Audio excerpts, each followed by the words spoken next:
Welcome welcome welcome. एक बार फिर से आप लोगों का स्वागत है आपके अपने show Dan and English words gimmick episode 41 में। चलिए आज का नया दिन और आज का सिचुएशन ये रहा। Having goodly good gumption, having goodly impressive impression, Dan and English has come again amidst you with your favorite show, Dan and English Words Gimmick. Please have a look on today's situation. Situation as follows. I was appalled, horrified and disgusted particularly at this ad-lib comments and for vitriolic personal assault. Many of my own people again my vivid vivacity. चलिए आज का ये situation entirely different और इसमें जितना भी word use किए हैं शुरुआत करते हैं इसका एक्सप्लेनेशन विद एग्जांपल। और आज का पहला वर्ड ये रहा, that is appalled।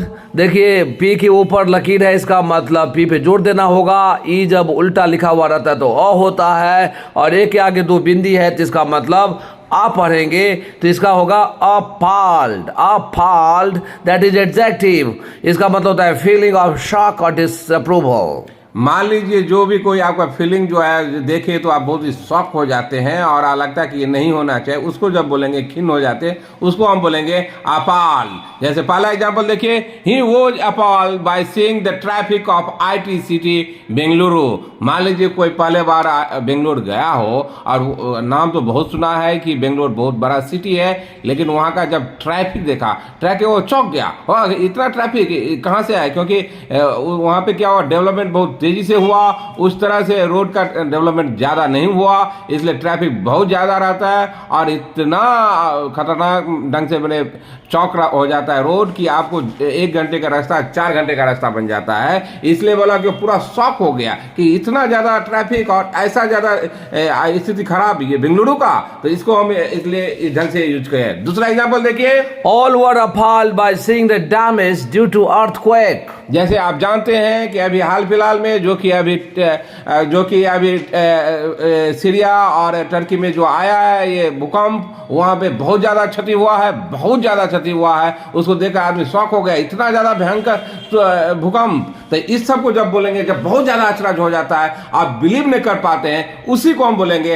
अपाल। That is third example of this word, that is appalled, silent, descended there for a while। मान लीजिए कुछ चीज आप देखे उस समय जो आप इतना आश्चर्यचकित होगी और आप चुप हो गए, तो बहुत देर तक आप चुप ही रह गए, क्या बोले आपको समझ में नहीं आ रहा, इतना शॉक हो गए ये सिचुएशन देख के।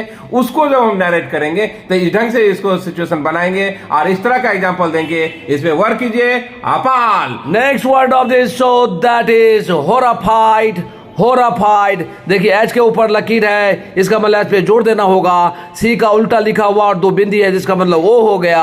ई जब उल्टा लिखा हुआ रहता है तो अ होता है और ए आई होता है, जिसको पढ़ेंगे horrify। horrify क्या पढ़ेंगे? horrified। This is a verb, इसका मतलब होता है शॉक वेरी मच। ये भी सेम सिमिलर, उसको सिनोनिम बोल सकते हैं।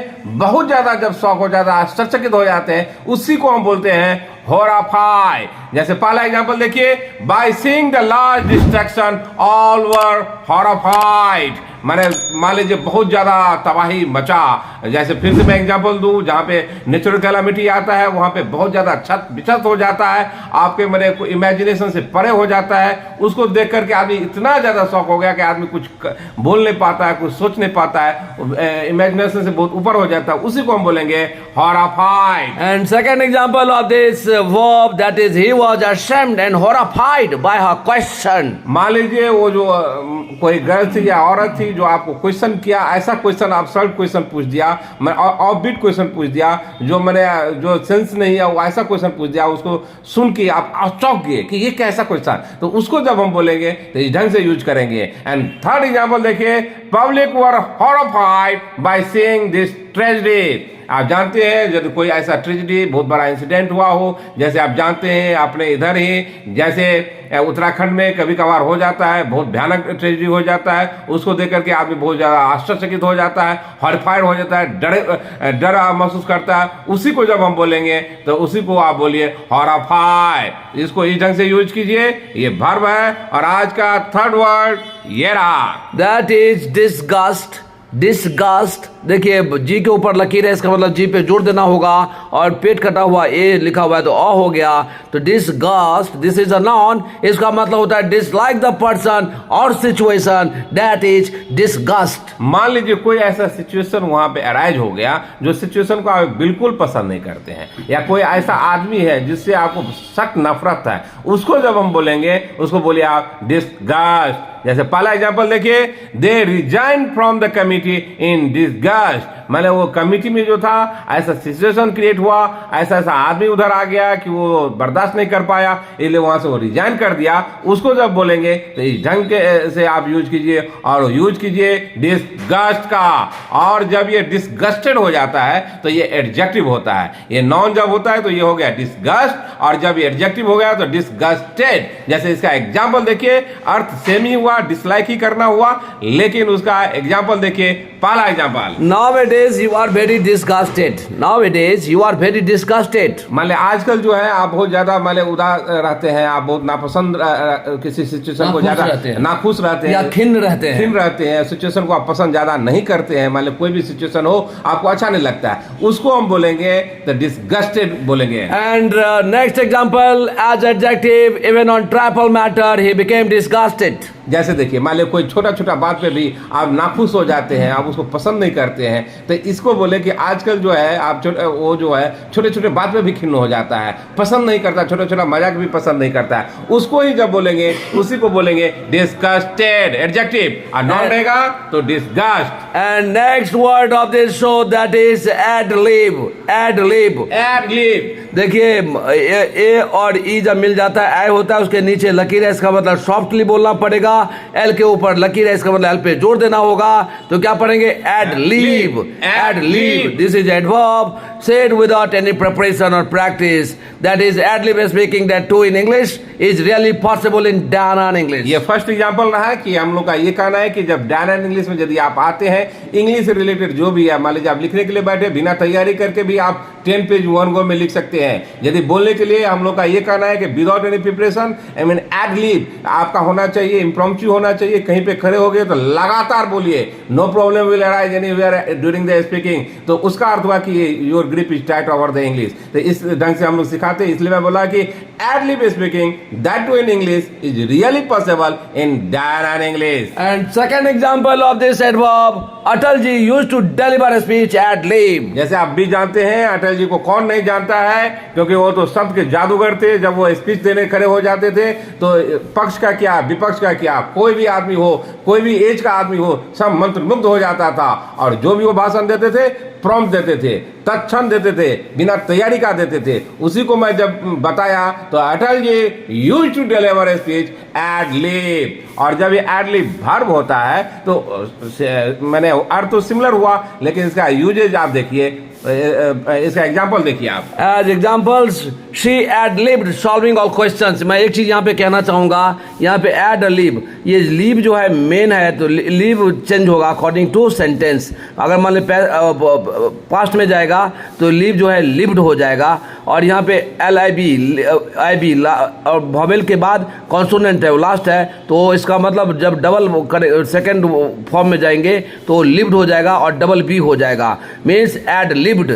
सी ad-libbed solving all questions, यानी इसको मैं पास्ट सिंपल में बनाया, तो इसको आप देखिए कि वो जो क्वेश्चन जो है एकदम पूरा धड़ाधड़ बनाया, बिना देखे, बिना तैयारी किए कोई भी क्वेश्चन सॉल्व कर दिया। तो उसको जब हम बोलेंगे सी ad-libbed solving all questions। और आज का नेक्स्ट वर्ड ये रहा, That is vitriolic. देखिए वी के नीचे लकीर है, इसका मतलब वी पे सॉफ्टली बोलना होगा, और ए के आगे 2 बिंदी है, इसका मतलब उसके ऊपर लकीर है, इसका मतलब उस पर जोड़ देना होगा। तो देखिए विट्रियालिक, दिस इज एडजेक्टिव, इसका मतलब होता है वायलेंटली क्रिटिसाइज। मान लीजिए किसी को आप यदि आप क्रिटिसाइज करते हैं, बहुत तेज तरह जो क्रिटिसाइज करते हैं, तो उसको जब हम बोलेंगे तो उसी को बोलेंगे विट्रियालिक। जैसे पहला एग्जांपल देखिए, Trump launches a vitriolic attack on Biden administration। जैसे आप जानते हैं कि ट्रम्प जो है बिडेन का घोर विरोधक है और उसके केवल ये पार्टी से नहीं, नेचर से भी और इंडिविजुअली भी, इसलिए वो ज्यादातर जो है बिडेन एडमिनिस्ट्रेशन को बहुत ही क्रिटिसाइज है, सीवियरली क्रिटिसाइज करता है, वायलेंटली क्रिटिसाइज करते हैं। उसी को जब हम बोलेंगे विट्रियोलिक बोलेंगे। And second example of this word, every now and then government is attacked vitriolic by opposition। जैसे आप भी जानते हैं कि अपोजिशन का आजकल तो धर्म केवल इतना ही रह गया है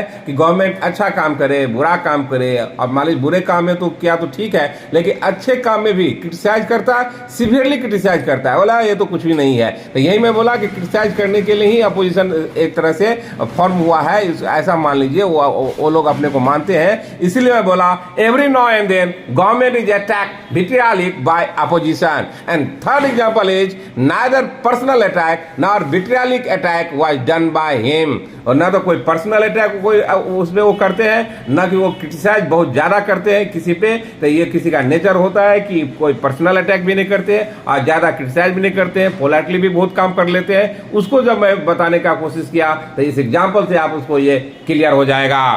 10 times we said, still we are saying, those who came into Danan English with the intention of scratching the surface, even they go back by taking a fellow feeling and English type grace. It is keen interest which compels you to be the part of Danan English. It is Danan English which saves you from becoming dregs of society and rubbish. My dear friend, please try to pay attention for that part. देखिए हम लोग का ये जो dynamic English का जो ये अभी वर्ड गिमिक चल रहा है, यदि इसको आप फॉलो करेंगे तो 100% गारंटी के साथ मैं बोल रहा हूँ कि आपका जो वर्ड का जो स्टैंडर्ड है काफ़ी हाई हो जाएगा। और यही नहीं, केवल बोलने में ही नहीं, लिखने में ही नहीं, इवन कंपसन में भी आपको बहुत काम देगा। तो इसलिए मैं आपसे गुजारिश करूँगा, please watch it, follow it and share it. और आज का 6th वर्ड ये रहा, दैट इज असैलेंट। असैलेंट, देखिए ई जब उल्टा लिखा हुआ रहता है तो अ होता है और एस के ऊपर लकीर है, इसका मतलब एस पे जोड़ देना होगा। ई आई मीन्स होता है ए ई। देखिए क्या पढ़ेंगे, असैलेंट। असैलेंट, दिस इज अ नाउन। इसका मतलब होता है a person who attacks another person. मान लीजिए कोई आदमी दूसरे आदमी को अटैक करता है, पर्सनली अटैक करता है, फिजिकली अटैक जो करता है, प्रहार जो करता है, मतलब हिट करता है, उसी को हम बोलेंगे असैलेंट। जैसे पहला एग्जांपल देखिए, सो फार असैलेंट हैज नॉट बीन आइडेंटिफाइड। मान लीजिए कोई ग्रुप में कोई मान लीजिए कोई अटैक किया था, वो कौन किया था अभी तक वो पहचान में नहीं आया है, उसका काम अभी चल रहा है। इसलिए मैं बोला so far assailant has not been identified. And second example of this word, I rescued Mohan from the grip of assailant. मान लीजिए मोहन को जो है वो ऐसे वो बहुत फिजिकली उसको टॉर्चर कर रहा था, मार रहा था, तो उस समय मैं ही था जो उसको उसके चंगुल से बचाया था, छुड़ाया था। इसलिए मैं बोला I rescue Mohan from the grip of assailant. And third example देखिए, police couldn't find out the assailant। मैंने पुलिस जो है अभी भी वो जो कौन प्रहार किया था, कौन ये दुस्साहस किया था किसी पे अटैक करने का, उसको अभी फाइंड आउट कर रहा है, अभी खोज रहा है, लेकिन अभी तक वो मिल नहीं पाया है। उसको जब हम बोलेंगे इस ढंग से सेंटेंस में यूज कीजिए। Next word of this, so that is again. Again, देखिए जी के ऊपर लकीर है और ई जब उल्टा लिखा हुआ रहता है तो अ पढ़ते हैं, तो क्या पढ़ेंगे, again. Again, this is a preposition. इसका मतलब होता है अगेंस्ट, विरुद्ध। और ये खासकर नॉर्थ ब्रिटेन डायलेक्ट है, मीन्स नॉर्थ ब्रिटेन के साइड में ज्यादा यूज होता है। देखिए आज से मेरे दोस्त, इससे पहले आप केवल अगेंस्ट हम लोग भी यूज करते थे, लेकिन आज से यूज कीजिए अगेन। देखिए पहला एग्जांपल से क्लियर कीजिए, in Aam Aadmi Party no one has dare to say again Kejriwal. जैसे आप भी जानते हैं कि आम आदमी पार्टी में केजरीवाल जी का मोनोपोली चलता है, और जो बोलते हैं वही होता है, किसी का दुस्साहस नहीं है उसके विरोध कुछ बोलने का। इसलिए मैं बोला in Aam Aadmi Party no one has dare to say again Kejriwal. And second example देखिए, we are again to child marriage. We are again to child marriage. मैंने हम लोग तो शुरू से ही इसके विरोधक हैं, मैंने अगेंस्ट है, मैंने विरोध करते हैं चाइल्ड मैरिज का, मैंने जो बच्चे का जो शादी होता है उसके विरोध है। इसलिए मैं बोला we are again to child marriage. And third example देखिए, China is again to Indian development. जैसे आप भी जानते हैं कि चाइना जो है घोर विरोधक है इंडिया का, उसके अगेंस्ट रहता है। खास करके इंडिया में यदि कोई डेवलपमेंट हो तो चाइना को ज्यादा दर्द होता है, क्योंकि उसको लगता है कि यदि इंडिया यदि सुपर पावर हो जाएगा तो चाइना का वैल्यू यूं ही कम होने वाला है। इसलिए मैं बोला China is again to Indian development. और आज का नेक्स्ट वर्ड 8 वर्ड ये रहा, That is vivid. That is vivid. This is adjective. इसका मतलब होता है very clear. यहाँ पे भी के ऊपर लकीर है, इसका मतलब भी पे जोर देना होगा।